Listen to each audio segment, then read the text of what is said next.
평생 모은 9억으로 꿈의 집을 지었습니다. 하지만 지금 통장엔 300만 원 뿐이에요. 보일러 고장으로 800만 원이 필요한데 이 집에서 얼어 죽게 생겼습니다.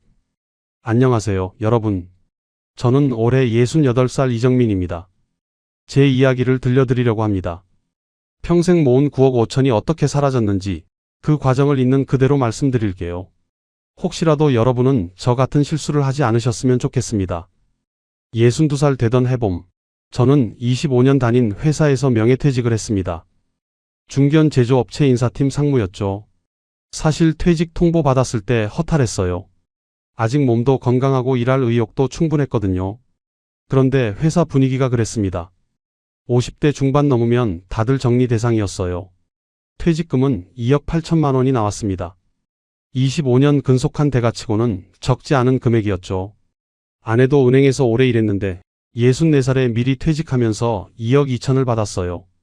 그리고 우리 부부가 살던 강남 아파트를 처분했더니 4억 5천이 나왔습니다. 다 합치니까 9억 5천만 원이더라고요. 솔직히 그 돈 보면서 가슴이 벅찼습니다. 평생 악착같이 모은 돈이었거든요.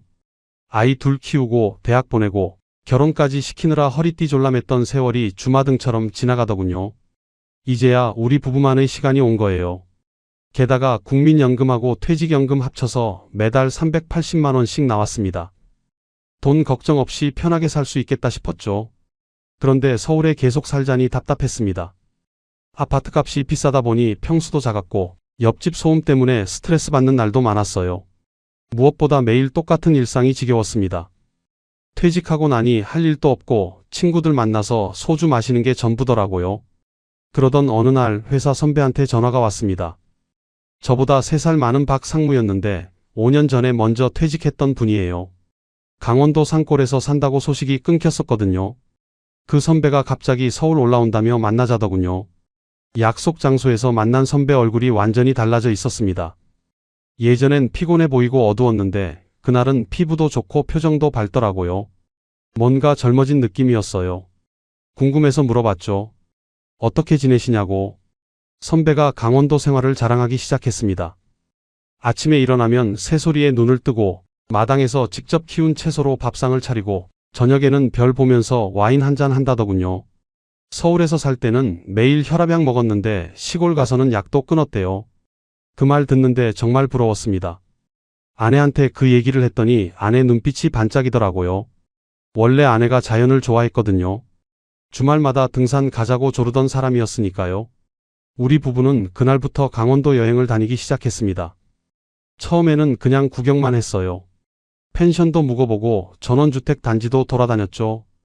그러다가 어느 날 저녁 TV에서 나는 자연인이다 프로그램을 보게 됐습니다. 산속에서 혼자 사는 할아버지가 나왔는데 직접 집 짓고 밭 가꾸면서 사는 모습이 너무 멋있어 보이더라고요. 아내가 제 팔을 잡더니 말했습니다. 우리도 저렇게 살아보면 어떻겠냐고. 서울 떠나서 깨끗한 공기 마시면서 여생을 보내자고 했어요. 저도 솔직히 마음이 끌렸습니다. 회사 다닐 때는 맨날 사람들 눈치 보고 살았거든요. 이제는 자유롭게 살고 싶었어요. 그날 밤 우리 부부는 새벽까지 이야기를 나눴습니다. 9억 5천이 있으니까 웬만한 집은 지을 수 있을 것 같았어요. 땅 사서 집 짓고 남은 돈으로 여유롭게 살면 되겠다 싶었죠. 연금도 380만 원씩 나오니까 생활비는 충분하다고 생각했습니다. 사실 그때 주변에서 말렸어야 했습니다. 아들이 걱정하더라고요. 아버지 나이에 시골 가면 힘들다고 서울에 그냥 있으시라고 했죠. 친구들도 비슷한 반응이었어요. 전원생활이 로망으로는 좋은데 현실은 다르다고 했습니다. 하지만 저는 그 말들이 귀에 안 들어왔습니다. 박 선배가 그렇게 잘 살고 있는데 나라고 못할 게 뭐가 있나 싶었죠. 게다가 제가 인사팀에서 일할 때 얼마나 꼼꼼했는데요. 계획 세우고 실행하는 건 자신 있었습니다. 전원생활도 철저히 준비하면 문제 없을 거라 믿었어요. 아내도 저와 같은 생각이었습니다. 우리 둘 다 은행원과 회사원으로 평생을 살았으니까 이제는 다른 삶을 살아보고 싶다는 마음이 컸던 거죠. 특히 아내는 텃밭 가꾸는 상상만 해도 행복해했습니다. 그렇게 우리 부부는 강원도행을 결심했습니다. 9억 5천이라는 든든한 자산을 등에 업고 새로운 인생을 시작하기로 한 거예요. 그때만 해도 이게 얼마나 무모한 결정인지 전혀 몰랐습니다. 아니, 알려고 하지 않았던 것 같아요. 너무 가고 싶었거든요. 강원도 홍천으로 땅을 보러 간 건 그해 여름이었습니다. 부동산 중개인이 여러 곳을 안내해줬는데 마지막에 본 곳이 800평짜리 임야였어요. 산속 깊숙한 곳이었지만 제 눈에는 천국처럼 보였습니다. 울창한 소나무들 사이로 계곡물 소리가 들리고 앞으로는 산이 병풍처럼 펼쳐져 있더라고요. 아내도 완전히 반한 표정이었습니다. 여기다, 여기에 우리 집을 지어야 한다고 손을 꼭 잡더군요. 중개인이 가격을 말했습니다. 평당 32만원, 총 2억 5,500만원이라고 했어요. 솔직히 비싸다는 생각이 들었죠. 하지만 이 정도 경치를 가진 땅을 서울 근처에서 구하려면 2배는 줘야 한다더라고요. 게다가 도로도 나 있고 전기 인입도 가능하다고 했습니다. 아내와 상의 끝에 2억 5천으로 계약했어요. 협상에서 500만원 깎은 거였죠. 땅을 샀으니 이제 집을 지어야 했습니다. 처음에는 그냥 단순한 목조주택을 생각했어요. 5억 정도면 괜찮은 집이 나올 거라 예상했죠. 그런데 박 선배가 건축가를 소개해줬습니다. 친환경 주택 전문가라면서 한번 만나보라고 하더군요. 건축가를 만난 건 서울의 어느 카페였습니다. 40대 중반쯤 돼 보이는 남자였는데 포트폴리오를 보여주면서 설명하더라고요. 제주도에 지은 황토집, 경기도에 지은 한옥, 전부 멋있어 보였습니다. 특히 황토를 사용하면 습도 조절이 잘 되고 겨울에도 따뜻하다고 강조했어요. 한옥 스타일로 지으면 고풍스러우면서도 현대적 편의시설을 다 넣을 수 있다더군요. 아내가 완전히 빠져들었습니다. 마당에 연못도 만들고 싶고 온실도 있었으면 좋겠다고 했어요. 채소도 키우고 꽃도 심고 싶다면서 눈을 반짝이더라고요. 건축가는 자신 있다는 표정으로 고개를 끄덕였습니다. 60평 규모로 본체를 짓고 마당에 연못하고 온실까지 설치하면 정말 근사할 거라고 했어요. 견적이 나온 건 한 달 뒤였습니다. 3억 5천만 원이라는 숫자를 보고 깜짝 놀랐어요. 생각했던 것보다 훨씬 비쌌거든요. 건축가에게 물어봤더니 자재값이 만만치 않다고 하더군요. 황토벽돌은 일반 벽돌보다 비싸고 한옥기와도 고급 제품을 써야 한다면서 설명했습니다. 연못 조성 비용도 만만치 않고 온실은 자동 온도 조절 시스템까지 들어가야 제대로 된 거라고 했어요. 저는 고민이 됐습니다. 원래 예산보다 1억이나 더 드는 거잖아요. 하지만 아내가 절 설득했습니다. 평생 한 번 짓는 집인데 제대로 지어야 하지 않겠냐고, 나중에 후회하지 말고 지금 확실하게 투자하자고 했어요. 사실 저도 마음속으로는 동의하고 있었습니다. 어차피 9억 5천이 있는데 6억 정도 쓰면 3억 5천이 남잖아요. 연금도 매달 380만 원씩 들어오니까 생활비는 문제 없을 거라 생각했죠. 계약서에 도장을 찍었습니다. 계약금으로 3,500을 주고 착공하면 중도금, 완공하면 잔금을 주기로 했어요. 건축기간은 8달로 잡았습니다. 이듬해 봄에는 입주할 수 있을 거라더군요. 자재를 고르러 다닐 때가 제일 즐거웠습니다. 마루는 어떤 원목을 쓸지, 벽지는 어떤 색으로 할지 고민하면서 아내와 둘이 쇼룸을 돌아다녔어요. 건축가는 최고급 자재를 권했습니다. 히노키 원목 마루, 천연 황토 벽지, 독일산 3중 유리창, 전부 비싼 제품들이었죠. 저는 조금 부담스러웠지만 아내가 좋아하는 게 보여서 그냥 따라갔습니다. 명품처럼 짓자는 게 우리 부부의 생각이었어요. 박 선배네 집도 가봤더니 정말 멋있더라고요. 우리 집은 그것보다 더 좋게 지어야겠다는 욕심이 생겼습니다. 친구들 불러서 자랑하고 싶었거든요. 인생 후반전을 이렇게 멋지게 사는 거라고 보여주고 싶었어요. 착공식을 할 때 소주를 땅에 뿌렸습니다. 공사가 잘 되길 바라는 마음으로 절도했죠. 인부들이 굴착기로 땅을 파기 시작하더니 기초 공사가 시작됐어요. 일주일에 한 번씩 현장을 찾아가서 진행 상황을 확인했습니다. 기둥이 세워지고 지붕이 올라가는 걸 보면서 가슴이 뛰었어요. 저 집이 내 집이구나. 곧 저기서 살게 되는구나 실감이 났습니다. 중도금을 치를 때쯤 통장 잔고를 확인했어요. 이미 4억 정도가 나간 상태였습니다. 땅값 2억 5천에 계약금과 중도금까지 합치면 그 정도 됐죠. 잔금으로 1억 5천을 더 내야 했어요. 계산해보니까 총 6억이 투자되는 셈이었습니다. 남은 돈은 3억 5천만 원이었어요. 솔직히 조금 불안하긴 했습니다. 9억 5천 중에서 3분의 2가 이미 사라진 거잖아요. 하지만 집만 완성되면 더 이상 큰돈 나갈 일은 없을 거라 믿었죠. 생활비는 연금으로 충분히 감당할 수 있다고 생각했습니다. 공사는 예정보다 한 달 늦어졌습니다. 겨울에 눈이 많이 와서 작업이 지연됐다더군요. 건축가는 괜찮다고 조금 늦어지더라도 제대로 짓는 게 중요하다고 했어요. 저도 서두를 이유가 없었습니다. 어차피 서울 아파트는 아직 안 팔았고 천천히 준비하면 되는 상황이었거든요. 이듬해 4월 드디어 집이 완성됐습니다. 완공된 집을 처음 봤을 때 입이 다물어지지 않았어요. 60평 한옥이 햇빛을 받아 반짝이고 마당엔 연못에 물이 찰랑거리고 온실 안에는 화분들이 놓여 있더라고요. 아내는 울먹이면서 제 손을 잡았습니다. 우리가 이런 집에서 살게 됐다니 믿기지 않는다고 했어요. 잔금 1억 5천을 치르고 나니 통장 잔고는 3억 5천이 됐습니다. 6억을 써버린 거죠. 하지만 후회는 없었습니다. 이 집에서 앞으로 20년, 30년을 살 거잖아요. 투자할 만한 가치가 있다고 생각했어요. 이사 날짜를 잡았습니다. 5월 초 날씨가 가장 좋을 때 입주하기로 했죠. 아들 내외도 와서 축하해줬고 친구들도 몇 명 불렀습니다. 모두들 집이 너무 멋있다고 부러워하더라고요. 박 선배도 와서 축하해줬는데 자기네 집보다 훨씬 낫다면서 엄지를 치켜 세웠어요. 그날 밤 새 집 거실에 앉아서 와인을 마셨습니다. 창밖으로 별이 쏟아질 것처럼 많이 보이더라고요.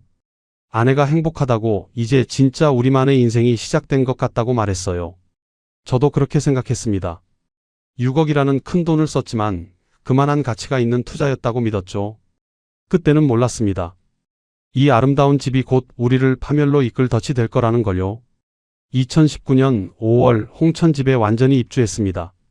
서울 아파트는 4억 5천에 매도 계약을 마쳤고 이제 정말로 시골 생활이 시작된 거예요. 처음 한 달은 집 정리하고 짐 푸느라 바빴지만 그마저도 즐거웠습니다. 아침에 눈을 뜨면 새소리가 들리고 창문을 열면 솔숲 냄새가 코를 찔렀어요. 서울에서는 느낄 수 없었던 평화로움이었죠. 아내가 제일 좋아한 건 텃밭이었습니다. 온실 옆에 100평 정도 땅을 일궈서 각종 채소를 심었어요. 상추, 깻잎, 고추, 토마토, 오이까지 심으니까 작은 농장 같더라고요. 아내는 매일 아침 7시면 일어나서 텃밭으로 갔습니다. 물 주고 잡초 뽑고 하면서 몇 시간씩 보내더라고요.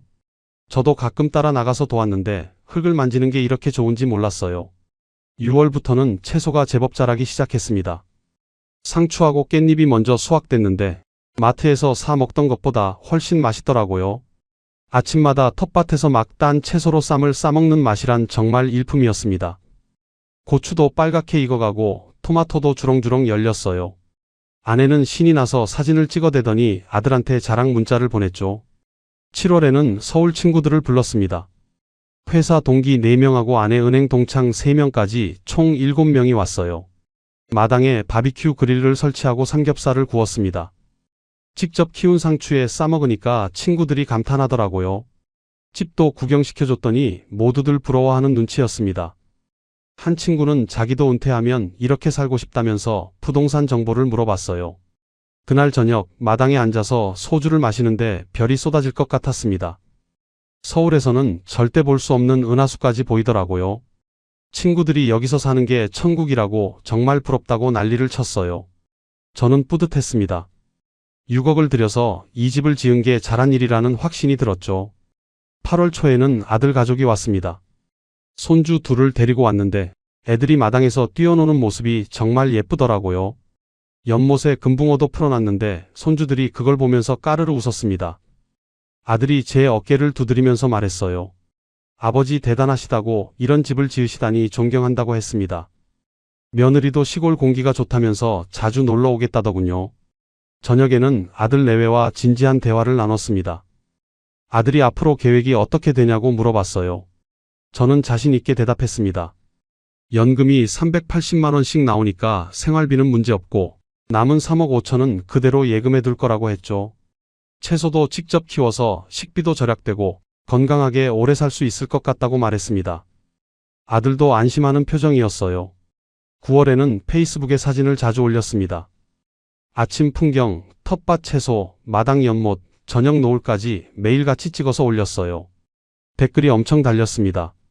부럽다는 말, 잘 사신다는 말, 저렇게 살고 싶다는 말들이 줄을 이었죠. 고등학교 동창 중 한 명은 자기도 땅 알아보고 있다면서 조언을 구하더군요. 저는 기분이 날아갈 것 같았습니다. 이게 진짜 삶이지, 도시에서 답답하게 사는 게 무슨 의미가 있나 싶었어요. 시간은 정말 빠르게 흘렀습니다. 5월부터 시작된 전원 생활이 어느새 10월이 됐어요. 단풍이 물들기 시작하면서 산이 온통 붉게 변했습니다. 아내와 둘이 산책을 다니면서 단풍 구경도 하고 도토리도 주워왔어요. 저녁에는 장작 난로에 불을 지피고 와인을 마셨습니다. 이런 게 행복이구나. 평생 이렇게 살고 싶다고 생각했죠. 박 선배네도 가끔 놀러 왔습니다. 선배가 저희 집을 보더니 정말 잘 지었다고 칭찬하더라고요. 자기네보다 훨씬 크고 좋다면서 부러워했어요. 선배 말로는 겨울만 조심하면 된다고 했습니다. 산속이라 눈이 많이 오고 추울 거라면서 미리 준비하라고 조언해줬죠. 저는 대수롭지 않게 들었습니다. 보일러만 잘 돌리면 되지 뭐가 문제겠어요. 10월 말 날씨가 제법 쌀쌀해지기 시작했습니다. 온도계를 보니까 밤에는 영하로 떨어지더라고요. 보일러를 가동하기 시작했습니다. 집이 60평이라 보일러도 대형으로 달았는데 따뜻하게 잘 데워지더군요. 황토벽이라 보온이 잘 된다던 건축가 말이 맞는 것 같았어요. 11월 초 우편함에 고지서 한 장이 꽂혀 있었습니다. LPG 가스 요금 고지서였어요. 봉투를 뜯어보는데 손이 떨렸습니다. 185만 원이라는 숫자가 찍혀 있더라고요. 처음에는 잘못 본 줄 알았습니다. 다시 확인해봐도 185만 원이 맞았어요. 아내를 불렀습니다. 아내도 고지서를 보더니 얼굴이 하얗게 질리더라고요. 한 달 난방비가 200만 원 가까이 나올 줄은 상상도 못했던 겁니다. 저도 당황스러웠어요. 연금이 380만 원인데 난방비만 200 가까이 나가면 생활비는 어떻게 해요? 가스 회사에 전화를 걸었습니다. 혹시 잘못 계산한 거 아니냐고 따졌더니 직원이 확인하더니 맞다고 하더라고요.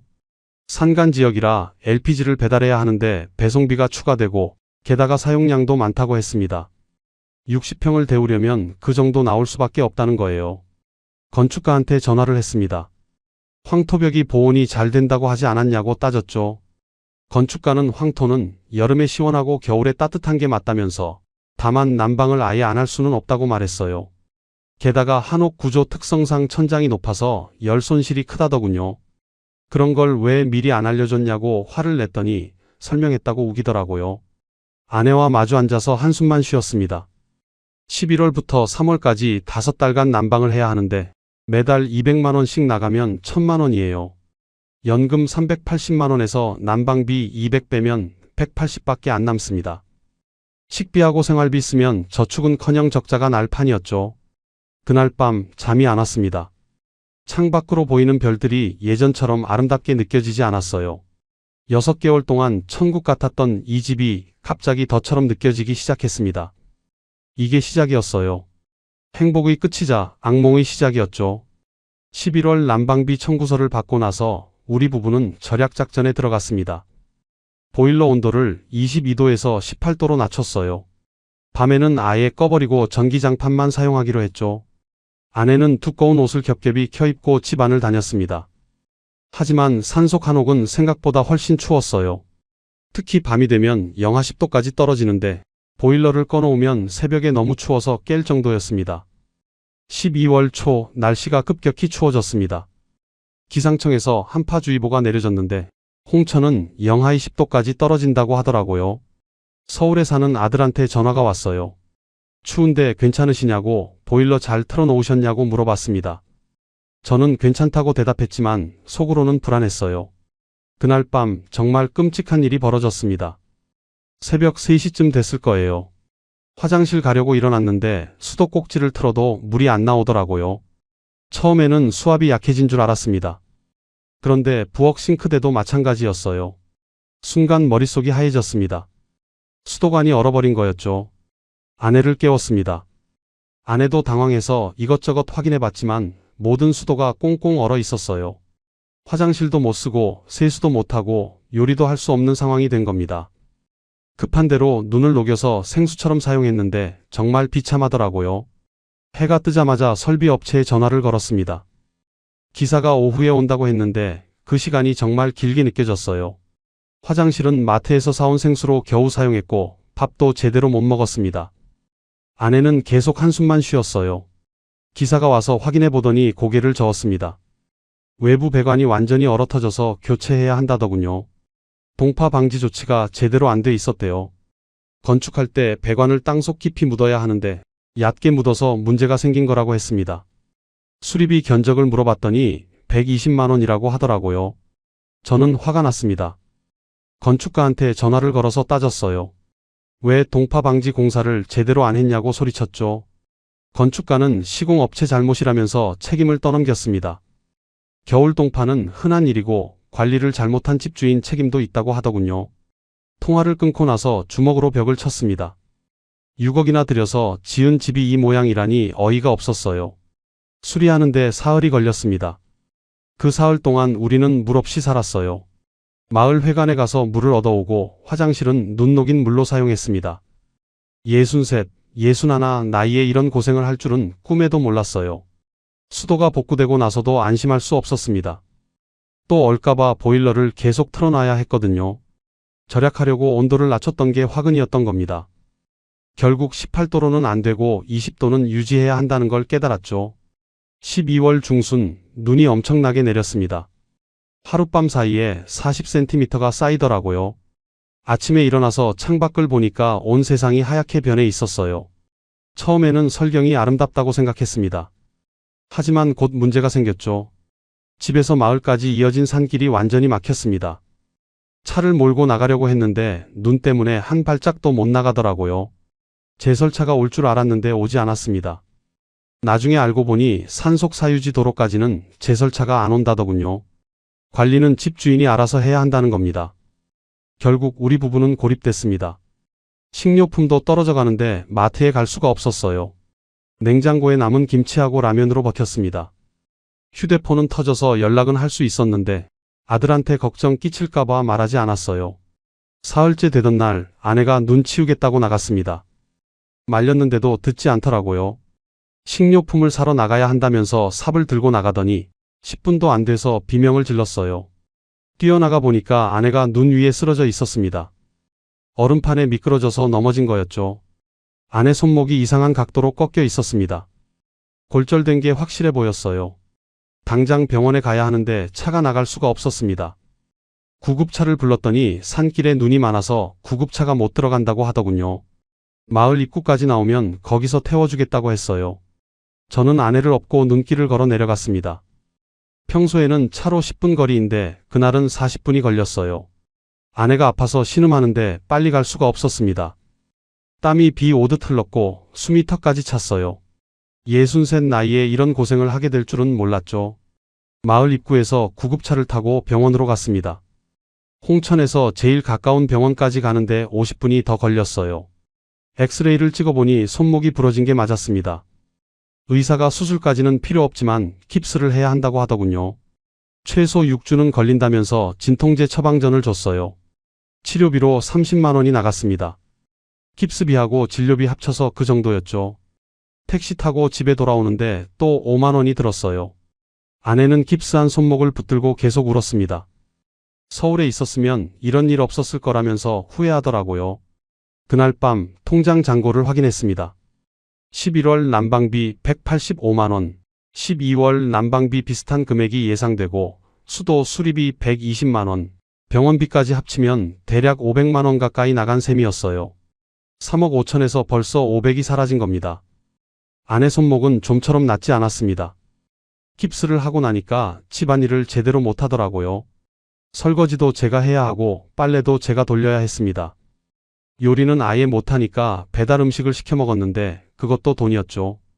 제설차가 안 온다는 걸 알고 나서는 삽으로 직접 눈을 치워야 했습니다. 50m 정도 되는 진입로를 혼자서 치우려니 너무 힘들었어요. 허리도 아프고 다리도 후들거렸습니다. 63 나이에 육체노동을 하게 될 줄은 상상도 못했어요. 2주 정도 고립 생활을 하고 나서야 눈이 좀 녹았습니다. 그제야 마트에 가서 식료품을 샀는데 냉장고를 가득 채웠어요. 다시는 이런 일을 겪고 싶지 않았거든요. 장 보는 데만 80만 원이 들었습니다. 12월 말 난방비 고지서가 또 왔습니다. 이번에는 190만 원이 찍혀 있었어요. 보일러를 더 많이 틀었더니 11월보다 5만 원이 더 나온 겁니다. 아내와 마주보며 한숨만 쉬었습니다. 이러다가 돈 다 떨어지는 거 아니냐고 아내가 물었어요. 저도 불안했지만 괜찮다고 말했습니다. 아직 3억이 남아있다고 조심해서 쓰면 된다고 위로했죠. 그해 겨울은 정말 길게 느껴졌습니다. 매일 아침 일어나면 얼마나 추운지 확인하고 난방비 걱정에 잠을 설쳤어요. 텃밭은 눈에 덮여서 흔적도 없었고 연못도 꽁꽁 얼어붙었습니다. 여름에 그렇게 아름답던 집이 겨울에는 감옥처럼 느껴졌죠. 아내 손목은 2달이 지나서야 깁스를 풀었습니다. 하지만 완전히 회복된 건 아니었어요. 힘을 주면 아프다고 하더라고요. 결국 재활 치료를 받아야 한다면서 병원을 또 다녀야 했습니다. 첫 겨울을 보내면서 깨달았습니다.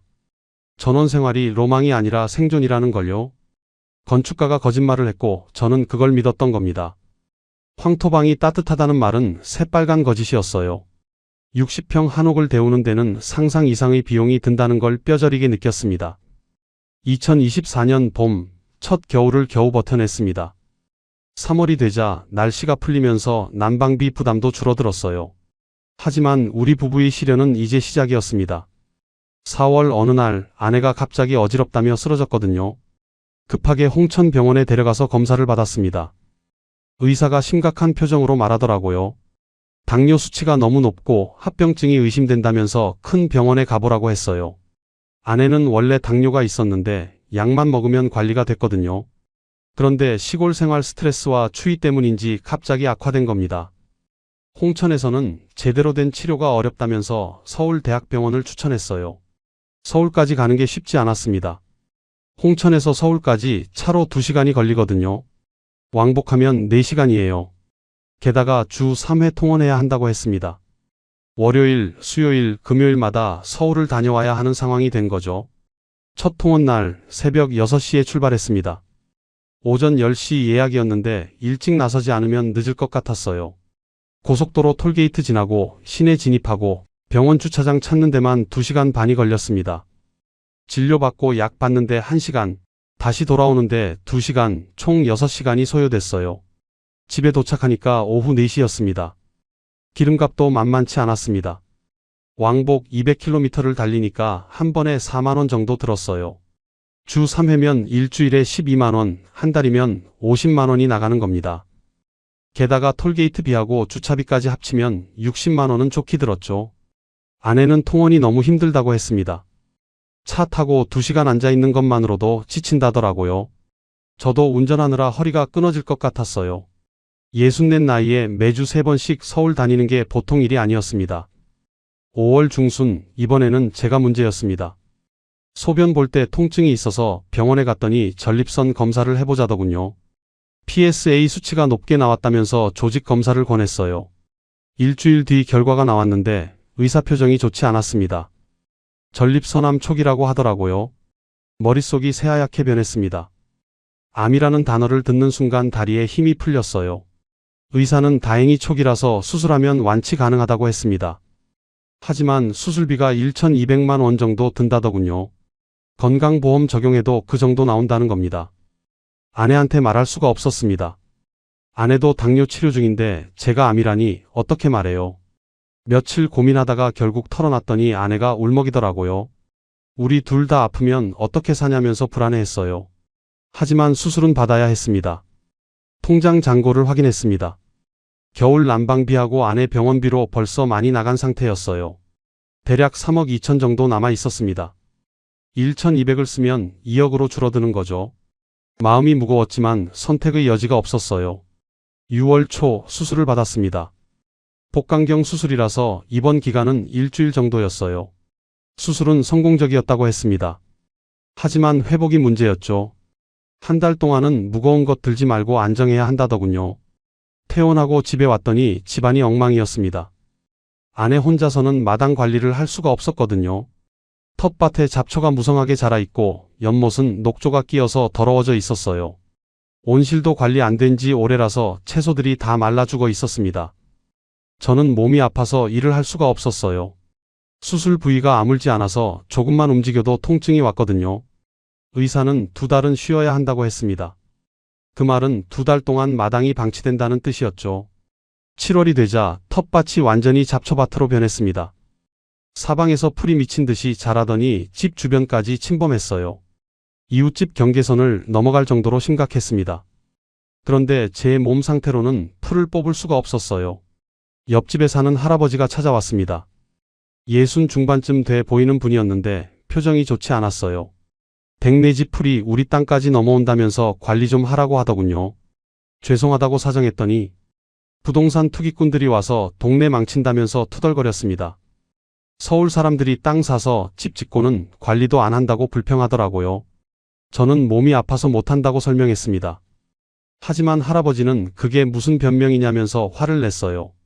땅 살 때는 돈 있으면서 관리는 못하냐고 핀잔을 주더군요. 기분이 상했지만 할 말이 없었습니다. 실제로 관리를 못하고 있었으니까요. 8월 중순 더 큰 문제가 생겼습니다. 마당에 쌓인 마른 풀을 태우려고 불을 붙였거든요. 시골에서는 다들 그렇게 한다고 들었어요. 그런데 연기가 옆집으로 넘어갔나 봅니다. 10분도 안 돼서 소방차가 왔어요. 신고를 받고 출동했다더군요. 옆집 할아버지가 신고한 게 분명했습니다. 소방관이 쓰레기 소각은 불법이라면서 과태료 대상이라고 했어요. 변명하려 했지만 소용없었습니다. 일주일 뒤 과태료 고지서가 날아왔는데 20만 원이었어요. 그날 이후로 옆집 할아버지는 저희를 완전히 무시했습니다. 길에서 마주쳐도 인사를 안 받더라고요. 다른 이웃들도 비슷한 반응이었어요. 서울에서 온 사람들이 동네 분위기 망친다면서 수군거렸습니다. 마을 회관 앞을 지나가는데 몇몇 주민들이 모여 있었어요. 제가 지나가자 얘기를 멈추고 째려보더라고요. 귀에 들리는 소리가 있었습니다. 돈 많은 서울 양반들이 시골 와서 뽐내더니 관리도 못한다는 식이었죠. 가슴이 답답했습니다. 아내는 그 일로 스트레스를 많이 받았어요. 당뇨 수치가 다시 올라가서 약을 추가로 먹어야 했습니다. 서울 병원 통원도 계속되고 있었고 제 수술 후 관리비도 만만치 않았죠. 9월쯤 되니까 통장 잔고가 2억 5천 정도로 줄어들어 있었습니다. 마당은 여전히 황폐해 있었습니다. 제가 조금씩 풀을 뽑아봤지만 한계가 있었어요. 몸이 완전히 회복되지 않았거든요. 조금만 일하면 허리가 끊어질 것 같았고 수술 부위가 쑤셨습니다. 박 선배한테 전화를 걸어서 하소연했어요. 선배는 자기도 처음에 힘들었다면서 위로하더군요. 하지만 선배는 건강했잖아요. 우리처럼 둘 다 아픈 상황은 아니었던 겁니다. 10월에 접어들면서 날씨가 쌀쌀해졌습니다. 곧 또 겨울이 온다는 생각에 두려웠어요. 작년 겨울이 얼마나 힘들었는데 올해는 몸까지 안 좋아진 상태잖아요. 난방비 걱정도 됐고 눈 치울 걱정도 됐습니다. 아내와 이야기를 나눴습니다. 이렇게 살 수는 없다고 뭔가 방법을 찾아야 한다고 했어요. 아내는 차라리 집을 팔자고 했습니다. 서울로 돌아가서 작은 아파트에서 사는 게 낫겠다더군요. 저도 그 생각을 안 한 건 아니었습니다. 하지만 9억을 들여서 지은 집을 지금 팔면 얼마나 받을 수 있을까요? 부동산에 알아보니까 4억도 안 될 거라더군요. 산속 한옥은 사려는 사람이 없다는 겁니다. 5억 손해를 보고 팔 수는 없었습니다. 그럼 남는 돈이 너무 적어지잖아요. 2억 5천에 4억을 더해도 6억 5천밖에 안 돼요. 그 돈으로 서울 아파트 사면 또 빠듯해집니다. 결국 버티기로 했습니다. 집을 못 팔겠다면 여기서 견디는 수밖에 없었어요. 하지만 마음은 점점 무거워졌습니다. 여름에 천국 같았던 이 집이 이제는 감옥처럼 느껴졌거든요. 이웃들과는 관계가 완전히 틀어졌습니다. 인사를 해도 받지 않고 마주치면 피하더라고요. 시골은 정이 많다고 들었는데 우리한테는 해당되지 않는 말이었어요. 서울에서 온 돈 많은 사람들이라고 낙인 찍힌 겁니다. 11월이 되자 또 난방을 시작해야 했습니다. 작년처럼 200만 원 가까이 나올 거라고 예상했어요. 연금 380만 원에서 난방비 200만 원 빼면 180밖에 안 남습니다. 병원비하고 생활비까지 생각하면 적자가 날 수밖에 없었죠. 통장 잔고가 계속 줄어드는 게 보였습니다. 2억 5천이 1년 만에 얼마나 줄어들까요? 계산해보니 무서웠어요. 이 속도면 3년 후에는 바닥날 것 같았습니다. 아내와 마주 앉아서 한숨만 쉬었습니다. 우리가 뭘 잘못한 걸까요? 평생 성실하게 살았고 열심히 돈을 모았는데 왜 이런 일이 생긴 걸까요? 대답은 없었습니다. 2021년 2월 두 번째 겨울을 견뎌냈습니다. 난방비는 예상대로 매달 200만 원 가까이 나왔어요. 5달간 1,000만 원이 난방비로 사라진 겁니다. 거기다 아내 병원비와 제 정기 검진비까지 합치면 1년에 2천만 원 가까이 쓴 셈이었죠. 통장 잔고를 확인하니 2억 3천 정도 남아 있었습니다. 아내와 진지하게 대화를 나눴습니다. 이렇게는 못 살겠다고 집을 팔아야 한다고 했어요. 아내도 동의했습니다. 건강도 안 좋은데 이 넓은 집을 관리하는 건 불가능하다더군요. 서울로 돌아가서 작은 아파트 하나 사고 남은 돈으로 조용히 살자고 했어요. 3월 초 홍천에 있는 부동산을 찾아갔습니다. 40대 중반쯤 돼 보이는 중개인이 저희 집 사진을 보더니 고개를 저었어요. 한옥은 팔기가 어렵다더군요. 관리비가 많이 들고 겨울에 춥다는 소문이 나 있어서 아무도 안 산다고 했습니다. 특히 산속 같은 외진 곳은 더더욱 어렵다면서 난색을 표했죠. 그래도 매물로 내놓아 달라고 부탁했습니다. 얼마에 내놓으면 되냐고 물어봤더니 중개인이 계산기를 두드렸어요. 토지가 2억, 건물이 2억 정도 쳐줘도 4억이라고 하더군요. 하지만 실제로 팔리는 가격은 3억 5천에서 4억 사이일 거라고 했습니다. 9억을 들여서 지은 집이 4억도 안 된다는 소리를 듣는 순간 머리가 멍해졌어요. 5억 2천만 원 손해라는 계산이 나왔습니다. 반토막도 아니고 반의 반 가격인 거죠.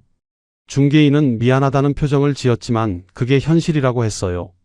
한옥은 짓는 데는 돈이 많이 들지만 되팔 때는 가치가 없다더군요. 특히 저희 집처럼 60평이나 되는 큰 집은 더더욱 팔기 어렵다고 했습니다. 4억의 매물을 올렸습니다. 중개인이 사진을 찍어서 부동산 사이트에 등록하더라고요. 연못 사진, 온실 사진, 한옥 외관 사진까지 예쁘게 나왔어요. 하지만 문의 전화는 오지 않았습니다. 일주일이 지나도 한 달이 지나도 조용했어요. 4월 중순 가격을 3억 8천으로 낮췄습니다. 2천만 원 깎은 건데 중개인이 이 정도면 관심 있는 사람이 생길 거라고 했어요. 하지만 여전히 연락은 없었습니다. 부동산 사이트 조회수는 올라가는데 실제 문의는 제로였죠. 사람들이 사진만 보고 관심 없어 하는 게 느껴졌습니다. 5월에 중개인한테 전화가 왔습니다. 한 분이 관심 있다고 해서 집을 보러 온다더군요. 기대를 안 할 수가 없었어요. 드디어 팔릴 수도 있다는 생각에 가슴이 뛰었습니다. 아내와 함께 집 안을 청소하고 정리했어요. 주말 오후 50대 부부가 왔습니다. 서울에서 은퇴 준비하는 분들이라더군요. 저희 집을 둘러보더니 좋다고 칭찬했어요. 연못도 예쁘고 마당도 넓고 집도 튼튼해 보인다면서 만족스러운 표정이었습니다. 저는 속으로 팔렸다고 생각했습니다. 하지만 그분들이 난방 방식을 물어보더라고요. LPG라고 대답했더니 표정이 굳어지더군요. 겨울에 난방비가 얼마나 나오냐고 물었습니다. 거짓말을 할 수가 없었어요. 한 달에 200만 원 가까이 나온다고 솔직하게 말했죠. 그 순간 그분 얼굴이 확 변했습니다. 연금으로는 감당 못하겠다면서 고개를 저었어요. 결국 그냥 돌아갔습니다. 중개인한테 전화를 걸었습니다. 왜 난방비 얘기를 미리 안 해줬냐고 따졌더니 말하면 아무도 안 온다고 하더군요. 일단 보러 오게 해야 한다면서 변명했어요. 하지만 그게 무슨 소용이에요. 난방비 듣고 다 도망가는데요. 6월부터는 조회수도 뚝 떨어졌습니다. 매물로 올라온 지 석 달이 지나니까 사람들 관심이 시들해진 거예요. 부동산 사이트에서 오래된 매물은 밀려나거든요. 새로 올라온 집들이 먼저 노출되는 시스템이었죠. 7월에 다시 가격을 내렸습니다. 3억 5천으로 낮췄어요. 9억에서 3억 5천이면 60%가 날아간 겁니다. 하지만 그래도 문의가 없었습니다. 중개인은 한옥 시장 자체가 죽어 있다면서 한숨을 쉬었어요. 8월에 또 다른 중개인을 찾아갔습니다. 홍천에서 제일 크다는 부동산이었어요. 사장이라는 사람을 만났더니 저희 집 주소를 듣고는 피식 웃더라고요. 그 집 안다면서 작년부터 매물로 돌고 있다고 했습니다. 솔직히 3억도 받기 힘들 거라더군요. 왜 그러냐고 물었더니 이유를 설명했습니다. 첫째, 산속이라 접근성이 떨어진다. 둘째, 난방비가 너무 많이 나온다. 셋째, 한옥은 관리가 어렵다. 넷째, 요즘은 아파트를 선호하지 한옥을 찾는 사람이 없다. 다섯째, 코로나 이후로 전원생활 붐도 식었다. 모든 게 저희한테 불리했습니다. 그 사장 말로는 운이 좋으면 1년 안에 팔릴 수도 있지만 보통은 2년 이상 걸린다고 하더군요. 심지어 3년 넘게 안 팔리는 경우도 많다면서 현실을 직시하라고 했어요. 9월쯤 되니 포기하고 싶었습니다. 매물로 나온 지 6개월이 지났는데 제대로 된 문의가 단 한 건도 없었어요. 사진만 보러 오는 사람, 구경하러 오는 사람만 가끔 있었죠. 진짜 살 의향이 있는 사람은 아무도 없었습니다. 아내는 점점 우울해졌습니다. 팔지도 못하는 집에 갇혀서 늙어가는 게 너무 괴롭다고 했어요. 서울 친구들은 다들 아파트에서 편하게 사는데 우리만 이 고생이냐면서 울먹였습니다. 저도 마찬가지였어요. 매일 아침 눈 뜨면 이 집이 짐처럼 느껴졌거든요. 10월에 통장 잔고를 확인했습니다. 1억 7천만 원 정도 남아 있었어요. 작년 이맘때 2억 3천이었는데 1년 만에 6천만 원이 사라진 겁니다. 병원비하고 생활비, 난방비 준비금까지 합치면 그 정도 나갈 수밖에 없었죠. 계산을 해봤습니다. 이 속도면 3년 후에는 통장이 바닥날 거예요. 그때까지 집이 안 팔리면 어떻게 하죠? 연금만으로는 이 집을 유지할 수가 없습니다. 겨울 난방비만 해도 연금의 절반을 먹어치우거든요. 11월 말 집값을 3억으로 낮췄습니다. 마지막이라는 심정으로 6억 손해를 감수하기로 한 거예요. 하지만 여전히 연락은 없었습니다. 크리스마스가 지나고 연말이 됐는데도 조용했어요. 1년 내내 매물로 나와 있었지만 결과는 제로였습니다. 부동산 사이트 조회수도 이제는 거의 안 올라가더라고요. 사람들이 아예 관심을 끄는 겁니다. 3억에도 안 팔리는 집, 그게 우리 집의 현실이었어요. 2021년 12월 30일 통장 잔고를 다시 확인했습니다. 1억 5천만 원이 남아 있었어요. 9억 5천으로 시작해서 2억 반으로 줄어든 겁니다. 3년 만에 7억이 증발한 셈이었죠. 아내와 마주 앉아서 새해 이야기를 나눴습니다. 2022년에는 뭔가 달라질까요? 집이 팔릴까요? 아니면 이대로 계속 갇혀서 살아야 할까요? 대답은 아무도 몰랐습니다. 창밖에는 눈이 내리기 시작했습니다. 또 겨울이 온 거예요. 난방비 걱정, 동파 걱정, 고립 걱정이 밀려왔습니다. 9억을 들여서 지은 천국 같은 집이 이제는 벗어날 수 없는 감옥이 돼버렸어요. 2022년이 지나가고 2023년이 됐습니다. 집은 여전히 팔리지 않았어요. 2년 가까이 매물로 나와 있었지만 진지한 문의는 단 한 건도 없었죠. 통장 잔고는 1억 1천만 원 정도로 줄어들어 있었습니다. 매년 3,500 정도씩 빠져나가는 셈이었어요. 1월 어느 날 거울을 보다가 깜짝 놀랐습니다. 제 얼굴이 늙어도 너무 늙어 있더라고요. 60대 후반이라지만 70대처럼 보였어요. 흰머리는 물론이고 주름도 깊게 파였고 눈빛도 생기가 없었습니다. 4년 전만 해도 혈색이 좋았는데 말이에요. 아내 상태는 더 심각했습니다. 당뇨가 점점 악화돼서 인슐린 주사를 맞아야 하는 단계까지 왔어요. 서울 병원 통원은 계속되고 있었고 약값도 만만치 않았습니다. 한 달에 100만 원 정도는 병원비로 나갔죠. 2월쯤 아내와 대화를 나눴습니다. 이대로는 안 되겠다고 제가 일을 해야겠다고 말했어요. 아내는 66 나이에 무슨 일을 하냐며 말렸습니다. 하지만 저는 결심했어요. 통장 잔고를 보면 3년 후면 바닥날 게 뻔했거든요. 홍천 시내를 돌아다니면서 일자리를 알아봤습니다. 편의점, 마트, 식당 여기저기 물어봤지만 다들 젊은 사람을 원했어요. 66이라고 하면 표정부터 굳더라고요. 20대 알바생도 구하기 힘든 시대에 60대를 쓸 이유가 없는 거죠. 3월 중순 주유소에서 알바생을 구한다는 전단지를 받습니다. 국도변에 있는 작은 주유소였어요. 사장한테 전화를 걸었더니 나이를 물어보더군요. 66이라고 했더니 잠시 침묵하다가 한번 와보라고 했습니다. 다음 날 주유소에 갔습니다. 40대 중반으로 보이는 사장이 저를 위아래로 훑어보더라고요. 일은 할 수 있냐고, 주유하고 세차하고 손님 응대할 수 있냐고 물었어요. 저는 할 수 있다고 대답했습니다. 사실 자신은 없었지만 일자리가 필요했거든요. 급여는 최저시급이라고 했습니다. 주 5일 하루 6시간씩 일하면 한 달에 80만 원 정도 나온다더군요. 4대 보험은 안 들어간다고 했어요. 조건이 좋지는 않았지만 다른 선택지가 없었습니다.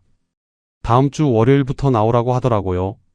집에 돌아와서 아내한테 말했습니다. 주유소에서 일하게 됐다고 했더니 아내가 울었어요. 당신 나이에 그런 일을 해야 하냐면서 미안해했습니다. 저도 참담했지만 어쩔 수 없었어요. 돈이 없으면 살 수 없잖아요. 4월 첫째 주 월요일 출근했습니다. 25년 전 회사 출근하던 기분과는 완전히 달랐어요. 그때는 양복 입고 넥타이 매고 당당하게 출근했는데 이제는 작업복 입고 주유소로 가는 겁니다. 주차장에 차를 세우고 한참을 앉아 있었어요.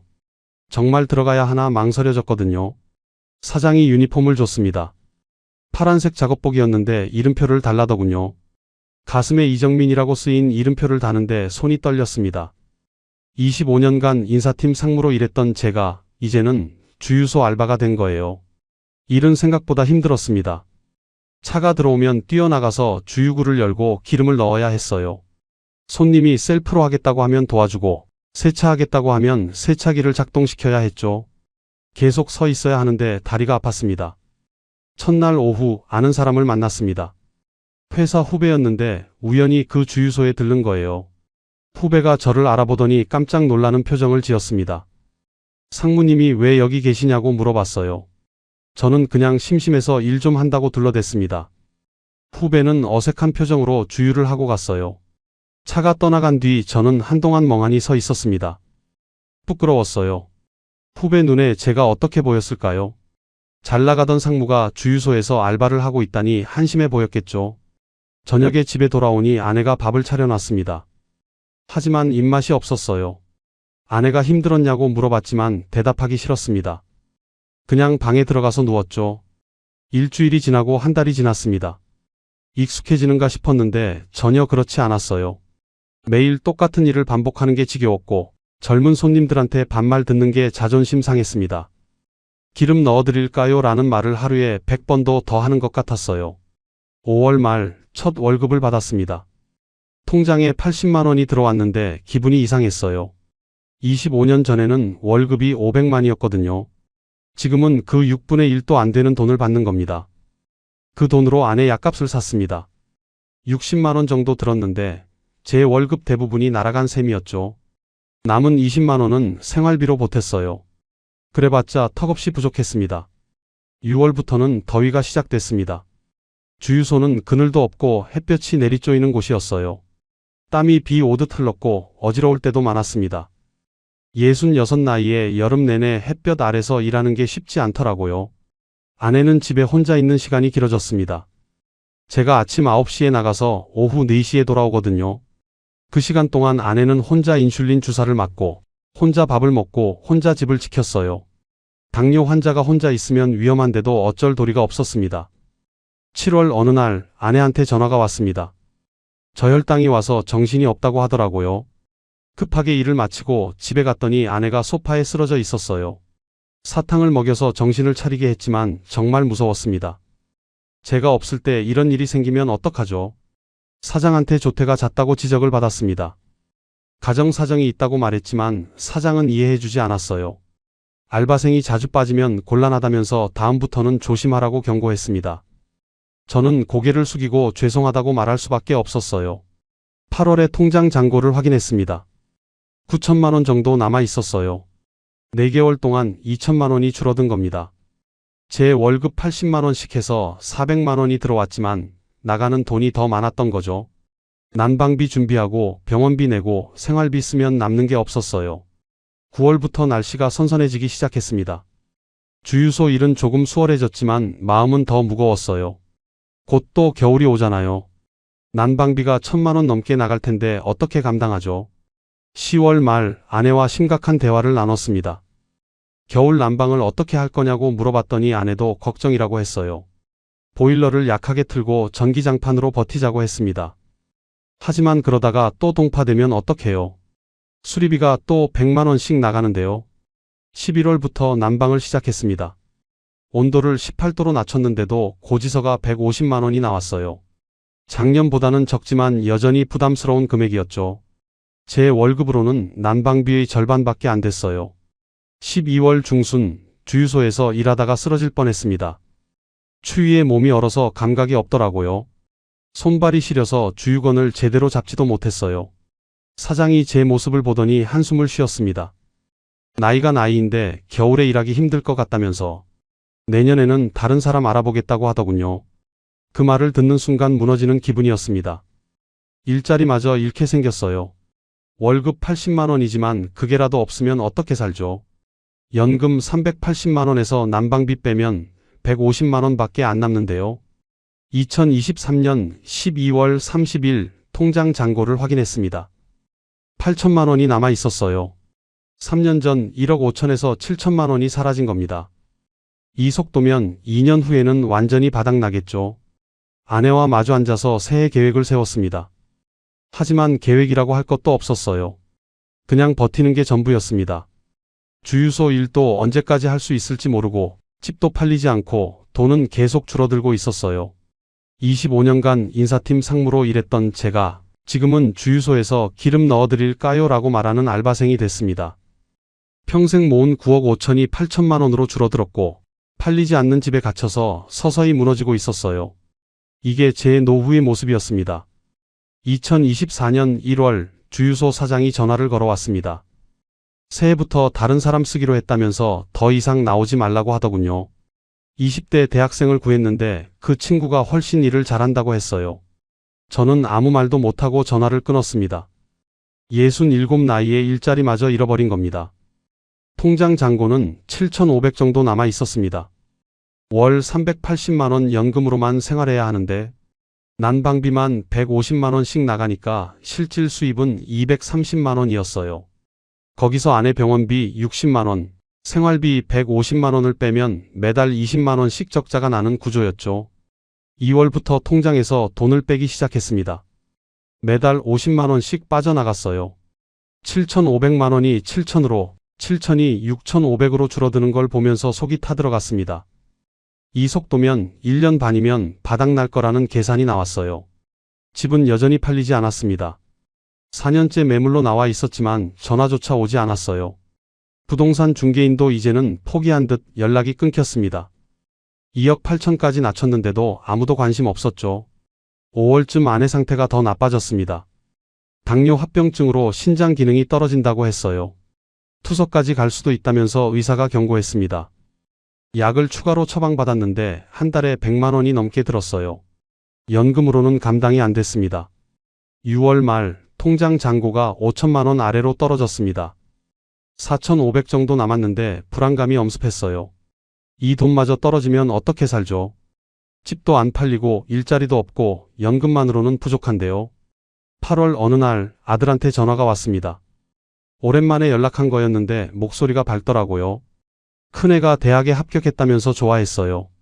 축하한다고 말했지만 속으로는 씁쓸했습니다. 우리는 이렇게 힘든데 아들네는 잘 사는구나 싶었거든요. 9월에 또 병원비가 폭탄처럼 날아왔습니다. 아내가 응급실에 실려간 거예요. 저혈당으로 의식을 잃었다가 겨우 깨어났는데 이틀간 입원해야 했습니다. 입원비하고 검사비로 200만 원이 나갔어요. 통장 잔고가 4천만 원 아래로 떨어졌습니다.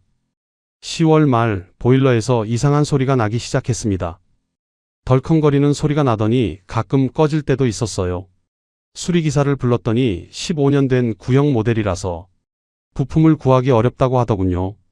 당장은 괜찮지만 겨울에 문제가 생길 수도 있다면서 걱정스럽다는 표정을 지었어요. 11월부터 본격적인 추위가 시작됐습니다. 보일러를 틀었는데 예전만큼 따뜻해지지 않더라고요. 온도를 20도로 설정해도 실내 온도가 15도밖에 안 올라갔어요. 아내는 두꺼운 옷을 여러 겹 껴입고 전기장판 위에서 생활했습니다.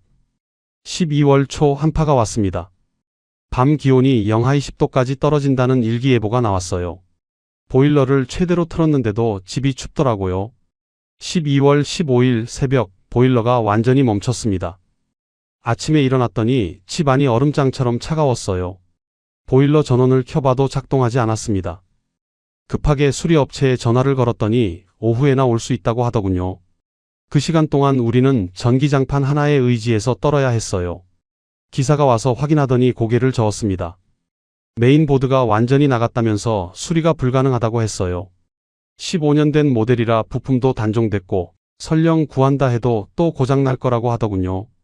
결론은 전체 교체였습니다. 견적을 물어봤더니 800만 원이라고 했습니다. 60평 한옥에 맞는 대형 보일러를 설치하려면 그 정도 든다더군요. 저는 멍하니 서 있을 수밖에 없었어요.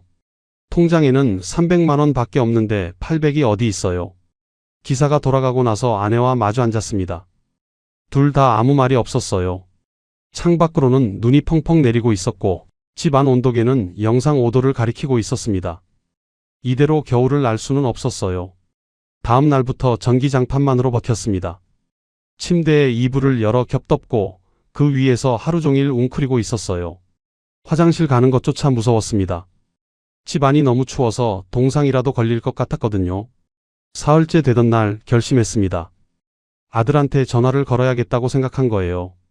평생 손 한 번 안 벌렸는데 이제는 어쩔 수 없었습니다. 떨리는 손으로 아들 번호를 눌렀어요. 전화를 받은 아들한테 상황을 설명했습니다. 보일러가 고장 났는데 돈이 없어서 고칠 수가 없다고 800만 원만 빌려줄 수 없냐고 부탁했어요. 아들은 한참 말이 없더니 한숨을 쉬었습니다. 아들 목소리가 무거웠습니다. 자기네도 지금 여유가 없다고 큰애 대학 등록금에 작은애 학원비에 생활비까지 빠듯하다고 하더군요. 1,000만 원 가까운 돈은 당장 구할 수가 없다면서 미안해했어요. 집을 팔면 되지 않냐고 물어봤습니다. 집이 안 팔린다고 4년째 매물로 나와 있지만 아무도 사지 않는다고 말했어요. 아들은 또 침묵했습니다. 그러더니 자기가 알아보겠다고 일단 전기장판으로 버티시라고 말하고는 전화를 끊었어요. 하지만 아들한테서 연락은 오지 않았습니다. 3일이 지나고 일주일이 지나도 소식이 없었어요. 아마 돈을 구하지 못한 모양이었습니다. 아니면 구할 생각이 없거나요. 12월 25일 크리스마스였습니다. 아내와 저는 전기장판 위에서 라면을 끓여 먹었어요. 가스레인지도 추워서 부엌에서 요리할 수가 없었거든요. 전기포트로 물을 끓여서 라면을 만들어 먹는데 눈물이 났습니다. 9억 5천으로 시작한 꿈이 이렇게 끝나는구나 싶었어요. 천국 같은 집에서 여생을 보내겠다던 계획이 전기장판 하나의 의지에 얼어 죽을 지경이 됐습니다. 9억 5천 중에서 300만 원만 남았고 집은 팔리지 않고 아들도 도와주지 않았어요. 12월 30일 제 68번째 생일이었습니다. 아내가 미역국을 끓여주려 했지만 부엌이 너무 추워서 포기했어요. 대신 편의점에서 산 김밥을 먹었습니다. 촛불도 없이 그냥 어둠 속에서 김밥을 씹었죠. 그날 밤 아내한테 말했습니다. 만약 다시 돌아간다면 어떻게 하겠냐고 물었어요. 아내는 눈물을 흘리면서 대답했습니다. 강남 아파트를 절대 팔지 않겠다고 서울에 그냥 있었을 거라고 했어요. 저도 같은 생각이었습니다. 62살에 저지른 선택이 우리 인생을 완전히 무너뜨렸어요. 전원생활이라는 로망에 눈이 멀어서 9억 5천을 날린 겁니다. 황토방이 따뜻하다던 건축가의 말을 믿었고 박 선배의 성공담에 현혹됐고 TV 프로그램의 환상에 빠졌던 거죠. 현실은 달랐습니다. 겨울은 지옥처럼 춥고 난방비는 천문학적이고 병원은 멀고 이웃들은 차갑고 집은 팔리지 않았어요. 건강까지 잃고 돈까지 잃고 자존심까지 잃었습니다. 지금 이 순간에도 우리 부부는 전기장판 위에서 떨고 있습니다. 통장에는 300만 원만 남았고 보일러는 고장났고 내일도 영하 20도라고 해요. 이 집에서 얼어 죽을 수도 있다는 생각이 듭니다. 9억 5천으로 지은 집이 이제는 우리를 죽이려 하고 있어요.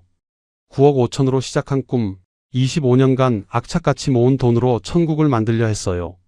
하지만 지금 남은 건 팔리지 않는 집과 300만 원 뿐입니다. 전원주택은 로망이 아니라 노후 파탄의 지름길이었습니다. 만약 여러분이 저와 같은 생각을 하고 계신다면 제발 멈추십시오. 돈만 날리는 게 아니라 인생 전체가 무너집니다.